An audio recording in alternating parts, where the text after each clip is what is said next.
नमस्कार तथा सुप्रभात। काया कैरनमा तपाईंलाई साथी टेकमान साक्यसँगै दिपा तिमल सिन्हाको स्वागत छ। काया कैरन उज्यालो रेडियो नेटवर्कसँगै उज्यालो अनलाइन र मोबाइल एप्लिकेशनबाट एकसाथ प्रसारण भइरहेको छ। आज 2077 साल माघ 23 गते शुक्रबार, माघ कृष्ण पक्षको अष्टमी तिथि, सन् 2021 फेब्रुअरी 5 तारिक। काया कैरन सुरु गरौं मुख्य खबरका शीर्षकहरूबाट। फागुन पहिलो हप्ताभित्र कोभ्याक्स सुविधा मार्फत नेपालमा 22 लाख खोप आउँदै। ज्येष्ठ नागरिक, दीर्घरोगी र प्रवासी कामदार प्राथमिकतामा। काठमाडौँका झण्डै 50%मा कोरोना विरुद्धको एन्टिबडी बनेको विज्ञको दावी। अबको 2 वर्षभित्र सबै भूमिहीन सुकुम्बासीको समस्या समाधान गर्ने सरकारको तयारी। देशभर पालिका मार्फत लगत संकलनको काम चल्दै। देशव्यापी रूपमा अहिले हाम्रो पालिका लेभलमा लगत संकलनको काम अगाडि बढिरहेछ। कालीगण्डकी करिडोरको पहिलो खण्डको उद्घाटन। प्रसारण लाइनमा 18 मेगावाट बिजुली जोडियो। यमनमा हुथी विद्रोही विरुद्धको अभियानमा अमेरिकाले गर्दै आएको समर्थन रोक्ने। द्वन्द्वले मानवीय विनाश निम्ति आएको निष्कर्ष। र इङ्ग्लिस प्रिमियर लिग फुटबलमा चेल्सी विजयी।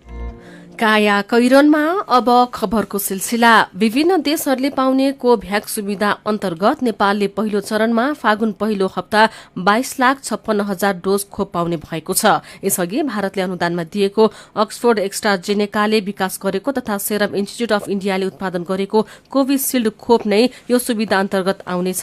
स्वास्थ्य मन्त्रालयका प्रमुख विशेषज्ञ डाक्टर रोशन पोखरेलले फागुन पहिलो हप्ताभित्र कोभ्याक्स सुविधा अन्तर्गत खोप आउने निश्चित भएको बताउनुभयो। कोभ्याक्सले खोप उपलब्ध गराउने विषयमा स्वास्थ्य मन्त्रालयलाई पत्राचार गरिसकेको छ। ग्लोबल भ्याक्सिन अलायन्स गावी र विश्व स्वास्थ्य संगठन WHO मिलेर कोभ्याक्स सुविधा गठन भएको हो। महामारी नियन्त्रण गर्न खोपको विकल्प नभएको तर सुरुमा धनी देशहरूले मात्रै पाउने अवस्था देखिएपछि दुई संगठनले विपन्न देशहरूलाई सहज रूपले 20% नागरिकलाई पुग्ने खोप उपलब्ध गराउने प्रतिबद्धता जनाएका थिए। पहिलो चरणमा आउने खोप 3% अर्थात 9,11,000 भन्दा धेरै नागरिकलाई पुग्नेछ। कोभ्याक्सले झण्डै 17% नागरिकलाई पुग्ने खोप यसपछि चरणमा दिने स्वास्थ्य मन्त्रालयले जनाएको छ। सरकारले पहिलो चरणमा 3% नागरिकलाई खोप लगाउने योजना बनाएको थियो तर भारतबाट अनुदानमा 10 लाख डोज खोप मात्रै आएपछि 4,30,000 नागरिकलाई दिने गरी अभियान अहिले चलिरहेको छ। कोभ्याक्स सुविधा अन्तर्गत आएका खोप पनि पहिलो चरणमा फ्रन्टलाइनमा खटिएका सहित 3% नागरिकलाई लगाउने सरकारको योजना छ। फ्रन्टलाइन बाहेक ज्येष्ठ नागरिक, अन्य दीर्घ रोगी, प्रवासी कामदारलाई प्राथमिकतामा राखेर लगाइने स्वास्थ्य मन्त्रालयले जनाएको छ। सरकारले जम्मा 72% अर्थात 2 करोड 16 लाख नागरिकलाई खोप लगाउने लक्ष्य लिएको छ। कोभ्याक्स सुविधाबाट प्राप्त हुने 20% अर्थात 60 लाख नागरिकलाई पुग्ने तथा मित्र राष्ट्रहरूबाट अनुदानमा आउने खोपले पनि नपुगेमा नागरिकका लागि खरिद गरेर खोप लगाउने सरकारले तयारी गरेको छ।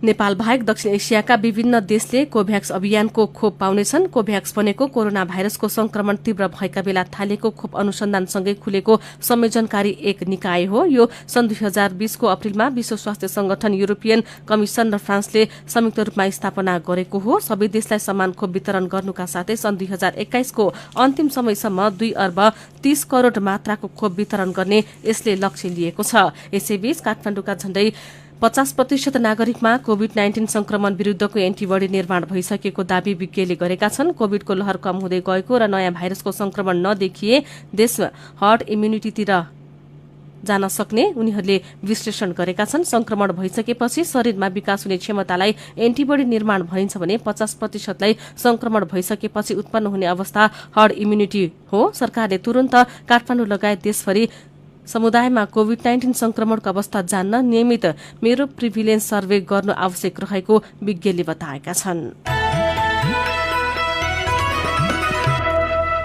कालीगण्डकी करिडोर 220 केभी प्रसारण लाइन आयोजन अन्तर्गत पर्वको कुस्मादेखि म्याग्दीको दानासम्मको पहिलो खण्ड उद्घाटन गरिएको छ। प्रधानमन्त्री केपी शर्मा ओलीले हिजो भर्चुअल माध्यमबाट प्रसारण लाइनको पहिलो खण्डको उद्घाटन गर्नुभएको हो। आयोजना अन्तर्गत कुस्मा नगरपालिका 2 खुरकोट स्थित 220-132 केभी र म्याग्दीको अन्नपूर्ण गाउँपालिका 3 दाना स्थित 220-132 33 केभी सबस्टेशनको पनि उद्घाटन गर्नुभयो। पर्वतको कुस्मामा भएको उद्घाटन कार्यक्रममा ऊर्जा जलस्रोत तथा सिंचाई मन्त्री टोप बहादुर रायमाझी सहित गण्डकी प्रदेशका उद्योग मन्त्री विकास लम्साल, नेपाल विद्युत प्राधिकरणका निमित्त कार्यकारी निर्देशक हितेन्द्रदेव साकेल लगायत उपस्थित थिए। उद्घाटनका अवसरमा प्रधानमन्त्री ओलीले नेपाल विद्युत निर्यात गर्ने अवस्थामा पुगेको दावी गर्नुभयो। निर्माणाधीन र प्रसारणतर्फका आयोजना पूरा भएपछि छिमेकी देशमा बिजुली बिक्री गर्न सकिने उहाँको भनाइ छ। मन्त्री रायमाझीले प्रसारण लाइनको पहिलो खण्ड निर्माण सम्पन्न भई सञ्चालनमा आइसकेकाले अब दोस्रो खण्ड निर्माणमा केन्द्रित हुन प्राधिकरणलाई निर्देशन समेत दिनुभयो। कालीगण्डकी र यसका सहायक नदीहरू बन्ने जलविद्युत आयोजनाको विद्युत प्रवाहका लागि नेपाल सरकार र प्राधिकरणको लगानी र एसियाली विकास बैंक एडीबीको सहुलियतपूर्ण ऋणमा कालीगण्डकी करिडोर प्रसारण लाइनको निर्माण सुरु गरिएको हो। 39.6 किलोमिटर लम्बाइको पहिलो खण्डको प्रसारण लाइनमा 110 वटा टावर छन्। यस्तै म्याग्दीको अन्नपूर्ण गाउँपालिका 3 दानादेखि पर्वतको कुस्मा खुरकोट सब स्टेशन जोड्ने 220 केभीए कालीगण्डकी करिडोर प्रसारण लाइन निर्माण पूरा भएसँगै त्यहाँ उत्पादन भइरहेको घलेम्डी जलविद्युतको 5 मेगावाट र मुस्ताङको थापा खोला जलविद्युत आयोजनाको 13.6 मेगावाट बिजुली केन्द्रीय ग्रिडमा जोडिएको छ। निजी क्षेत्रबाट अन्नपूर्ण गाउँपालिकामा निर्मित मिश्री खोला जलविद्युत आयोजनाको 42 मेगावाट जलविद्युत एक हप्ताभित्र केन्द्रीय ग्रिडमा जोडिँदैछ। निजी क्षेत्रबाटै अन्नपूर्ण गाउँपालिका 6 घारमा निर्माणाधीन घार खोला 14 मेगावाट, नारच्याङ्गामा निर्माणाधीन नीलगिरी 38 मेगावाट, रेले खोला 6 मेगावाट बिजुली एक वर्षभित्रै राष्ट्रिय ग्रिडमा जोडिनेछ। सरकारले प्रदेशमा हातत रहेका डिभिजनल वन अधिकृत डीएफओ संघीय सरकार मार्फत ल्याउने तयारी गरेको छ। देश संघीय संरचनामा गएपछि 84वटै डिभिजन वन कार्यालयका डीएफओको प्रदेशमै समायोजन भएको थियो। 2076 मा जारी भएको नयाँ वन ऐनमा कार्यालय प्रमुख संघ मातहत रहने प्रावधान राखिएकोमा अहिले आएर डीएफओलाई संघमा फिर्ता ल्याउने कसरत थालिएको हो। तपाई काया कैरन सुन्दै हुनुहुन्छ। काया कैरनमा भूमि सम्बन्धी समस्या समाधान आयोगका अध्यक्ष देवी प्रसाद गेवालीसँगको कुराकानी सँगै खबरको सिलसिला बाँकी नै छ, सुन्दै गर्नुहोला। उज्यालो रेडियो नेटवर्कसँगै उज्यालो अनलाइन र मोबाइल एप्लिकेशनमा प्रसारण भइरहेको काया कैरनमा तपाईंलाई फेरि स्वागत छ। काया कैरनमा यतिन्जेल हामीले फागुन पहिलो हप्ताभित्र कोभ्याक्स सुविधा मार्फत नेपालमा 22 लाख खोप आउँदै काठमाडौँका झण्डै 50% कोरोना विरूद्धको एन्टिबडी बनेको विज्ञको दावी, कालीगण्डकी करिडोरको पहिलो खण्डको उद्घाटन लगायतका खबर प्रस्तुत गर्यौं। अब बाँकी प्रसंग। भूमिहीन सुकुम्बासीको समस्या समाधानका लागि भूमि सम्बन्धी समस्या समाधान आयोगले देशभर काम गरिरहेको छ। समस्या समाधानका लागि आयोगले अहिले पालिकाहरू मार्फत लगत संकलनको काम गरिरहेको छ। प्रधानमन्त्री केपी शर्मा ओलीले पनि भूमिहीन सुकुम्बासीको समस्या समाधान अबको 2 वर्षभित्र गरिसक्ने बताउनु भएको छ। यसै विषयमा हामीले भूमि सम्बन्धी समस्या समाधान आयोगका अध्यक्ष देवी प्रसाद गेवालीलाई तपाईहरूले अहिले कसरी काम गरिरहनु भएको छ भनेर सोधेका छौं।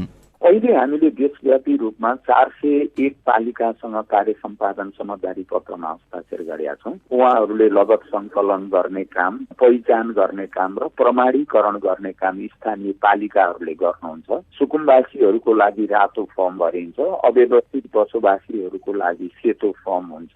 सुकुम्बासीहरूलाई हामीले निशुल्क जग्गा उपलब्ध गराउँछौं भने अव्यवस्थित बसोबासीहरूलाई उहाँको आर्थिक हैसियत र कानूनले तय गरे अनुरूपको दस्तुर लिएर हामीले काम अगाडि बढाएका छौं। तपाईहरूले पहिल्याउनु भए अनुसार उनीहरूलाई परेको समस्या चाहिँ के हो? भूमिहीनहरूको चाहिँ वर्षौंदेखि उहाँहरू नेपालको नागरिक हुन्छ। राइट टु सेल्टर हामीले चाहिँ संविधानमै मौलिक हकको रूपमा कुरा गर्यौं, तर धेरै मान्छेहरूले सेल्टरको निम्ति, आवासको निम्ति एक टुक्रो नङमा लाग्ने जमिन समेत छैन। त्यो स्थितिमा लाखौं लाख मान्छेलाई मौलिक हकबाट वञ्चित गरेर, आवासको अधिकारबाट वञ्चित गरेर हामीले नेपाल राष्ट्रलाई कसरी समृद्ध गर्न सक्छौं होला?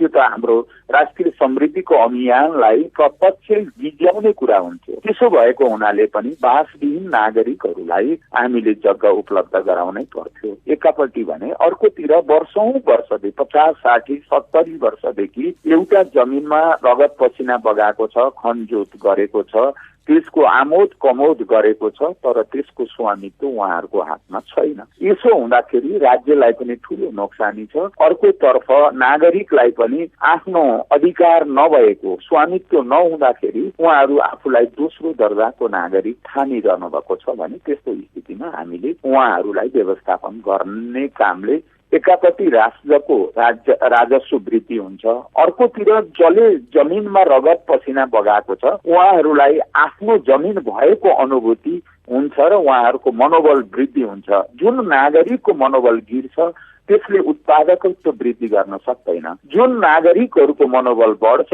त्यसले उस काममा उत्पादकत्वमा वृद्धि ल्याउँछ। त्यसो भएको हुनाले पनि यो काम हामीले गर्नुपर्ने राष्ट्रिय आवश्यकता हो। भूमिहीन सुकुम्बासीहरूको वर्गीकरण पनि गर्नुभयो होला नि, होइन? होइन, सुकुम्बासीहरू जसको परिभाषा छ, सुकुम्बासीकै परिभाषा कानूनले स्पष्ट गरेका छ, जसको नेपाल राज्यभर एक टुक्रो जमिन पनि छैन र आफ्नो सामर्थ्यले बसोबासको व्यवस्थापन गर्न सक्दैन भने त्यो व्यक्ति वा त्यो परिवार सुकुम्बासी परिवार हो। अब यसमा चाहिँ कसरी वर्गीकरण गरेर उनीहरूलाई समस्याको समाधान गरिदिनको लागि अहिले हामीले उहाँहरूको पहिचानको लागि वार्ड लेभलमा, पालिका लेभलमा एउटा सहजीकरण समिति निर्माण गरेका छौँ। पालिकाको सहजीकरण समितिले वार्ड लेभलमा पनि सहजीकरण समिति बनाएको छ र उहाँहरूले वार्ड लेभलबाट तथ्याङ्क लिन सामाजिक परिचालकहरू, त्यो व्यक्तिको झुप्रोमा बस्तीमा उहाँ पालिकाले आफ्नो जनशक्ति परिचालन गरेर लिएको तथ्याङ्कलाई वार्डमा जम्मा गर्छ। त्यो लिस्ट आउँछ,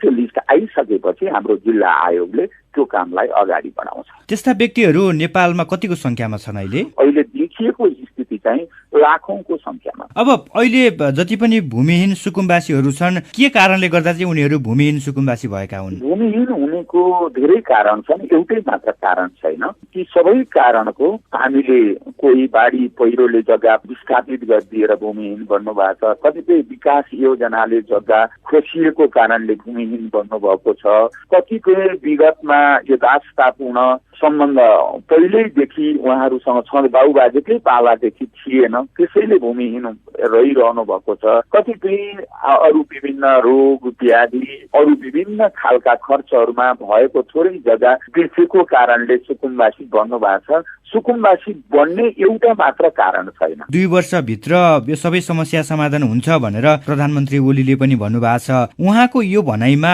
कतिको सम्भव देख्नु भएको छ? जुन स्पिरिटले हामीले काम गरेको प्रधानमन्त्रीले देखिरहनु भएको छ। अहिले 401 वटा पालिकामा हामीले त यो लगत सङ्कलनको लागि कार्य समझदारी पत्र गरेको देख्नु भएको छ र अब 77 जिल्ला समितिहरू यस बीचमा निर्माण भइसकेको हुनाले हामीले यो काम गर्न सक्छौं भन्ने विश्वास हामीलाई प्रधानमन्त्रीलाई हामीले प्रस्तुत गरेका र यो विश्वासको आधारमा प्रधानमन्त्रीले बोलिरहनु भएको छ। उहाँ हुनुहुन्थ्यो भूमि सम्बन्धी समस्या समाधान आयोगका अध्यक्ष देवी प्रसाद गेवाली। तपाईँ अहिले सुन्दै हुनुहुन्छ काया कैरन।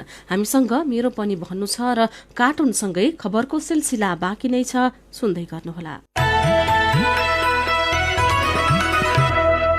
सीधा कुरा प्रश्न विचार काठमाडौँमा 90 मेगाहर्ज उज्यालो रेडियो नेटवर्क मार्फत देशभरिका विभिन्न एफएम स्टेशन तथा उज्यालो अनलाइन र मोबाइल एप्लिकेशनमा प्रसारण भइरहेको काया कैरनमा तपाईंलाई फेरि स्वागत छ। अब बाँकी खबर। प्रदेश र पालिकाबाट आर्थिक वर्ष 2077-78 मा सहलगानीमा सञ्चालन गरिने आयोजनाका लागि संघीय सरकारले प्रस्ताव माग गरेको छ। अर्थ मन्त्रालयका अनुसार सहलगानी सम्बन्धी कार्यविधि अनुसारको ढाँचामा फागुन 15 अगावै सहलगानीमा सञ्चालन गरिने आयोजनाका लागि प्रदेश पालिका तहले प्रस्ताव पेश गर्नुपर्नेछ। तिनै तहका सरकारले सुरुङ मार्ग, सडक, पुल, फ्लाइओभर र विमानस्थल निर्माणमा सहलगानी गर्न सक्ने गरी गएको मङ्सिरमा सहलगानी सम्बन्धी कार्यविधिमा सरकारले गएको मङ्सिरमा ल्याएको थियो। मेरो पनि भन्नु छ। काम नलाग्ने भयो 28 करोड रुपियाँ बराबरको मल शीर्षकको खबर उज्यालोमा पढेर डोलराज पराजुले लेख्नुहुन्छ, हाम्रो देशमा किन यस्तो हुन्छ? एकातिर किसानले समयमा मल नपाएर बालीनाली राम्रो नहुने, अर्कोतर्फ 28 करोड रुपियाँको मल खेर जाने। देश र नागरिकको लागि गरेको व्यवस्था परिवर्तन त्यही रासायनिक मल झैं खेर गएको त होइन नि। रासायनिक मल खेर गएकै विषयमा किशोर भट्टको प्रतिक्रिया छ। खाद्य उत्पादन बढाउनको लागि मल माग्दै किसान रोइ कराई गरेको बेला मल पाएनन्। त्यही बेला करोडौं रुपियाँको मल सडेर नाश हुन थालेको रहेछ। यो कस्तो लापरवाही हो? समय अनुकूल योजनाबद्ध कामको लागि हाम्रो सरकारलाई केले छेकेको छ? कोरोना महामारीकै बीचमा ठूलठूला जुलुस प्रदर्शन अनि आम हडताल भइरहेको सन्दर्भमा विनिता शाहीको प्रतिक्रिया छ, ठूला आम सभाले महामारी झन भयावह हुन सक्छ। सरकारले नियन्त्रण गर्नुपर्ने बेला ऊ आफैले झन संक्रमण बढाउने गतिविधि गर्दैछ। अब हामी नागरिक आफै सुरक्षित बनाऊ, सकेसम्म जुलुसमा नजाउँ, त्यहाँ गएर केही उपलब्धि हुँदैन। आफ्नो काममा निस्कँदा पनि स्वास्थ्य सुरक्षाका मापदण्डको ख्याल गरौँ। कोरोना महामारी र जुलुसकै सन्दर्भमा प्रकाश धमलाको प्रतिक्रिया छ, संक्रमणको जोखिम कायमै रहेको बेला हामीले बेवास्ता गरिरहेका छौं। सरकारले मापदण्डहरू कुल्चन थाले पनि हामी नागरिक चाहिँ सजग हुनुपर्छ है।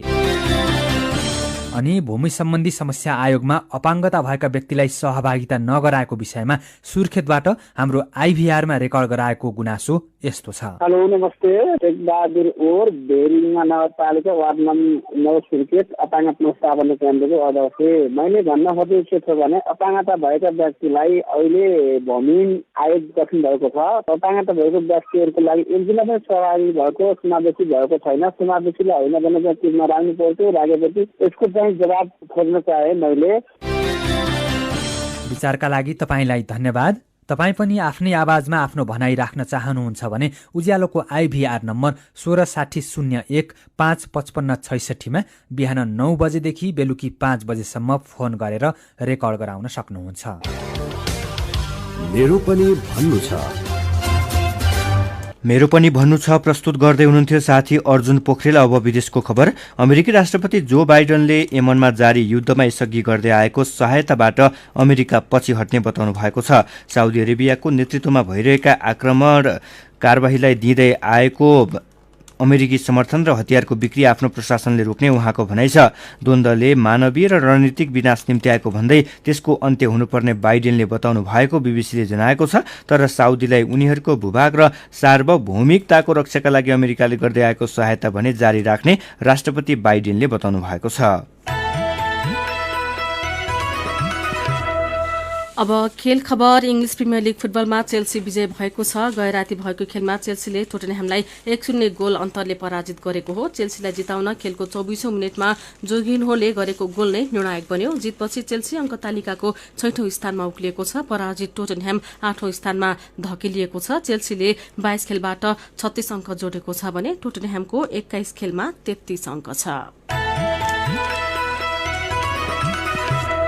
हामी काया कैरनको अन्त्यतिर आइपुगेका छौं। अब केही खबर संक्षेपमा। देशकै ठूलो फलफूल तथा तरकारी बजार कालीमाटीमा थोक बजारमै किसानका लागि स्टल उपलब्ध गराउने तयारी अन्तिम चरणमा पुगेको छ। फलफूल तथा तरकारी बजार विकास समितिले किसानको गुनासो सम्बोधन गर्ने गरी पहिलो पटक 12 वटामा स्टल किसानलाई उपलब्ध गराउने तयारी गरेको हो। कार्यविधि अनुसार थोक बजारमा रहेका 400 भन्दा धेरै स्टल मध्ये 12 वटा स्टल किसानलाई दिइनेछ। गएको हप्ता काठमाडौँबाट कास्कीको घान्द्रुक पुगेका 3 युवती ढुङ्गा माटोको गाह्रो र ढुङ्गाकै छानो भएको घर खोज्दै होमस्टेमा पुगे। होमस्टेको आँगनमा पुग्ने बित्तिकै सञ्चालकले परिचय दिए। नमस्कार, म थमन बिक। ती युवतीले होटलभन्दा होस्टेल मन परेकाले बास बस्न चाहेको बताए।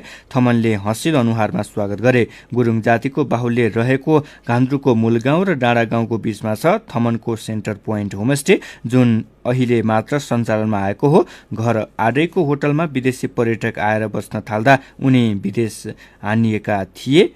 5 वर्ष साउदी र 20 वर्ष कतारमा बिताए। गाउँमा हुँदै आफ्नो घरमा पनि पाउन राख्ने रहर उनलाई कहाँ नलागेको हो र। तर होटल बनाउन न उनीहरू पुँजी थियो र आत्मविश्वास। वैदेशिक रोजगारीबाट कमाई भएको रकम लिएर उनी 2 वर्ष अघि गाउँ फर्किए। 2046-47 सालमा घान्द्रुकमा लघु जलविद्युत आयोजना बन्यो, जसका लागि सबै गाउँलेले बराबर श्रमदान गरे। बिजुली दिने बेला विभेद भयो। दलित समुदायले 50 वटा भन्दा पाएनन्। मुस्किलले 2 वटा बल बल्यो। अहिले गाउँमा पहिले जस्तो विभेद छैन। उहाँले भन्नुभयो, हामी पाहुना राख्न पाउँदा खुसी छौं। प्युठान र अर्घाखाँचीको सिमानामा पर्ने 9 मुरे बहुद्देशीय आयोजनाको प्रारम्भिक सम्भाव्यता अध्ययन अन्तिम चरणमा पुगेको छ। कम्तीमा 6 वर्षभित्र निर्माण सम्पन्न गर्न सकिने भनिएको यो आयोजनाको लागत अनुमान 1 खर्ब 6 अर्ब रुपियाँ अनुमान गरिएको छ। काया कैरनमा अब उखानको पालो। यसो गर उसो गर आफ्नै झोला भर। उज्यालो रेडियो नेटवर्कबाट प्रसारण भइरहेको काया कैरन सक्नु अघि मुख्य खबर फेरि एकपटक। फागुन पहिलो हप्ताभित्र कोभ्याक्स सुविधा मार्फत नेपालमा 22 लाख खोप आउँदै ज्येष्ठ नागरिक, दीर्घरोगी र प्रवासी कामदार प्राथमिकतामा काठमाडौँका झण्डै 50% कोरोना विरुद्धको एन्टिबडी बनेको विज्ञको दावी। अबको 2 वर्षभित्र सबै भूमिहीन सुकुम्बासीको समस्या समाधान गर्ने सरकारको तयारी। देशभर पालिका मार्फत लगत संकलनको काम चल्दै। कालीगण्डकी करिडोरको पहिलो खण्डको उद्घाटन। प्रसारण लाइनमा 18 मेगावाट बिजुली जोडियो। यमनमा हुती विद्रोही विरुद्धको अभियानमा अमेरिकाले गर्दै आएको समर्थन रोक्ने, द्वन्द्वले मानवीय विनाश निम्ति आएको निष्कर्ष। र इङ्ग्लिस प्रिमियर लिग फुटबलमा चेल्सी विजयी।